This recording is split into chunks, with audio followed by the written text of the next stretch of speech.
Dr. Cecily O'Neill is a leading figure in process drama, a type of drama that tries to liberate teachers from rigid structures and focuses instead on creativity and fluidity. Today, Cecily is visiting the Unicorn Theatre in South London. Here she will be taking a workshop with Year 4 children,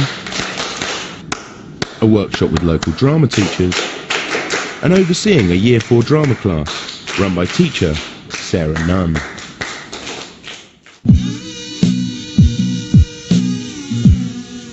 So it was a story. One of process drama's main aims is to get teachers to use pupils' ideas. This is a concept Cecily concentrates on in one of her workshops. Weren't you? That's what you were looking for. 3, 4, 5. Really spread out. I've been told this is a very scary forest, but it just looks okay to me. I mean, the sun is shining now. She's created a story with the class, where she is a wizard who sends them on a dangerous quest to recover her missing children. I would advise any teacher who isn't terribly confident about working in a role to choose a role that isn't too far from her own teacher persona. It's wise not to be the absolute ultimate authority, because that almost gives you too much power, and it's a little hard to relinquish it. Unless you know the magic word, you cannot enter. Magic wizard, come alive. I'll kill you till you die. It may be a mistake, particularly if you happen to be a very good actor, to actually get into character, because you're in the make-believe in a way that the children are not really able to join you at that level. Cecily has chosen the role of a wizard, but she is not all-powerful.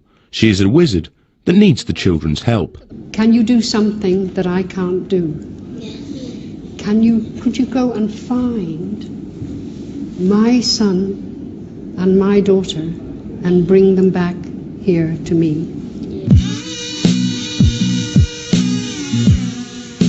Think of a word to describe that feeling and go! Sarah's running a workshop based on the book Voices in the Park that she's been reading with her class.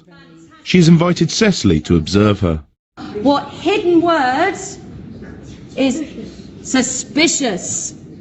Look at that, it's fantastic.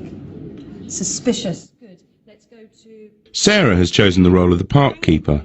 Some teachers find getting in and out of role clearly and convincingly a difficult task. Right. I'm very glad that you can make this meeting today. As Chief Park Keeper of Southwark Park, I am very pleased that you have taken time out of your very busy schedules to come and join me in this important meeting. Everybody will find a different way of working in role. Some people find it useful to adopt a piece of costume, a scarf or a hat, to differentiate when they're in role from when they're not in role. Sarah, for example, put a coat on, and that established her authority as being in charge of the park. It can just mark off for the children the moment that you're not their teacher, you're now in role. And then when you feel the need to be the teacher again, you can take off your hat or scarf or whatever it is and re-establish your regular relationship with them. Who is a tree here? Can you raise your hand if you're representing the trees?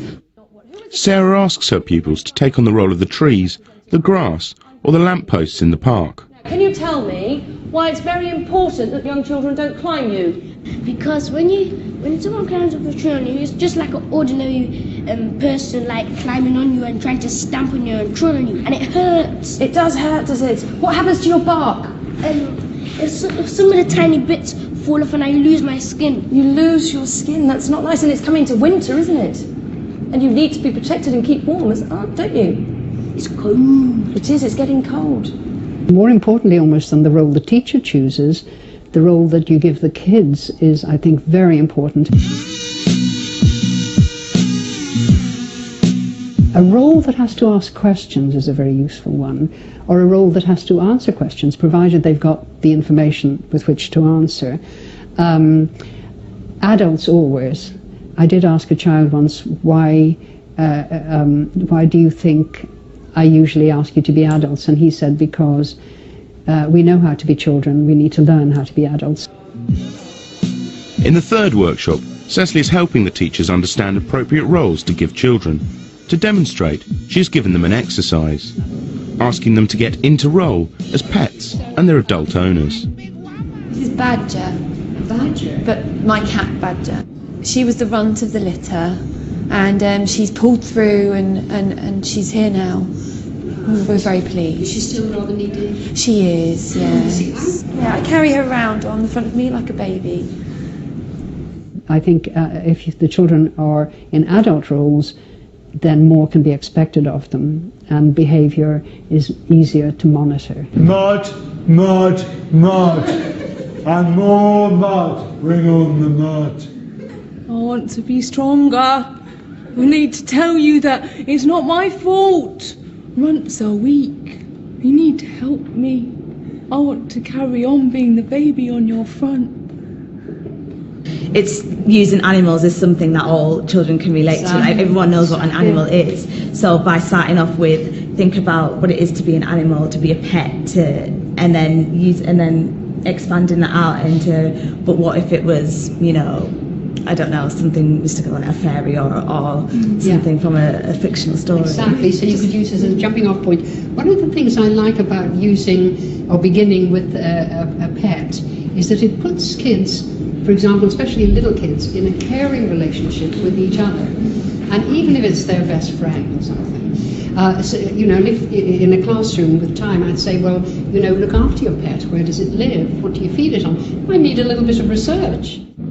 So one of the important factors to remember when giving children roles is the power relationship between those roles. Think of one message they would want to get across to human beings in general. Could you think of like one strong message or slogan? I'd just like to tell my owner and all the other humans out there that dogs are man's best friend, and I'd just like a bit more meat on my bone.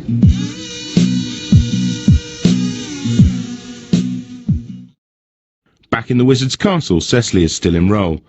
She's negotiating with the adventurers. Will they go on her quest? What do you think? If you want us to get your kid, how are we going to go there without no magic? You don't know us. I will give you each one piece of magic to help you, but you must only use it at the most dangerous part of the journey. So the children's suggestion that they need magic to complete their quest is incorporated by Cecily into the workshop.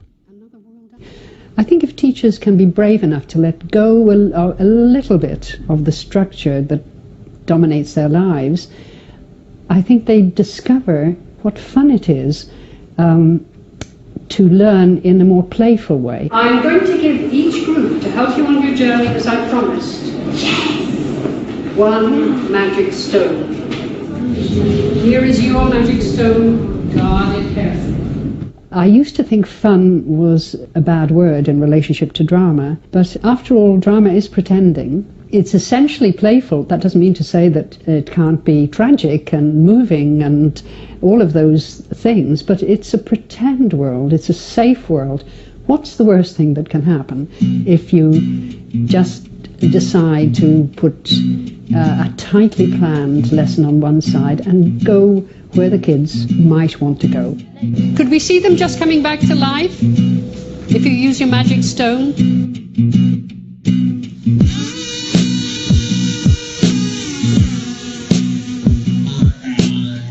I think it's very important to ask children to observe each other's work. We need to look at each other's work, and we need to see what's there. What do you think?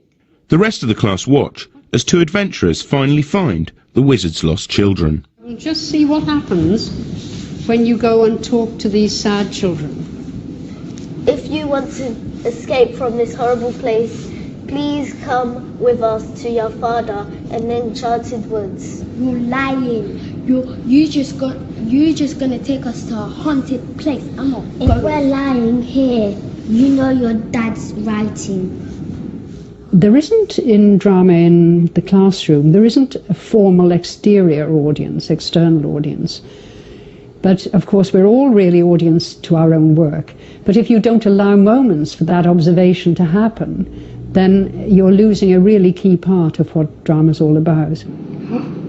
Is that a letter from your father? Yes, it is. If you still think that we're lying, here's a recorded voice of your father. Hello, I am your father. Please come home. I miss you. They led them back. The adventurers finally managed to convince the children to return home to their father, the wizard.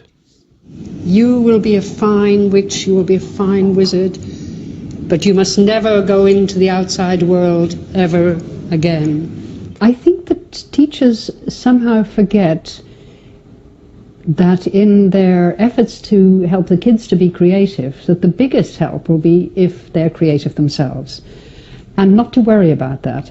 Most teachers are very creative people, but their children in the classroom probably only see a glimpse of that creativity. It's dangerous there. As a reward for returning his lost children, the wizard gives each adventurer a magic lamp containing one wish. I wish that I had the best life ever. What? I live in the palace. Finally, I'm rich.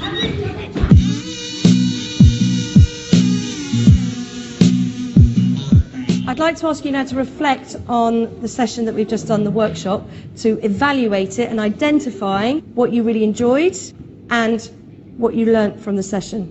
Isata, would you like to say?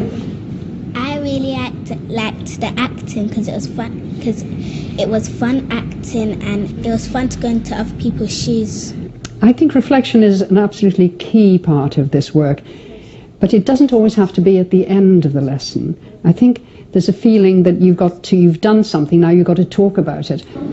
If you were to reflect on that workshop, what do you think you learnt? Lots of things about acting. Can you give me an example? When I was the grass, when I was on the floor.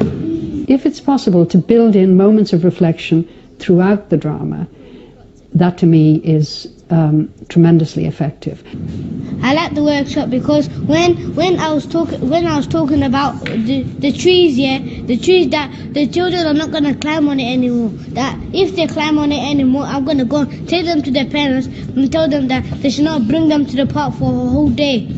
Okay, till tomorrow. So going into role helps you to create that character and that story.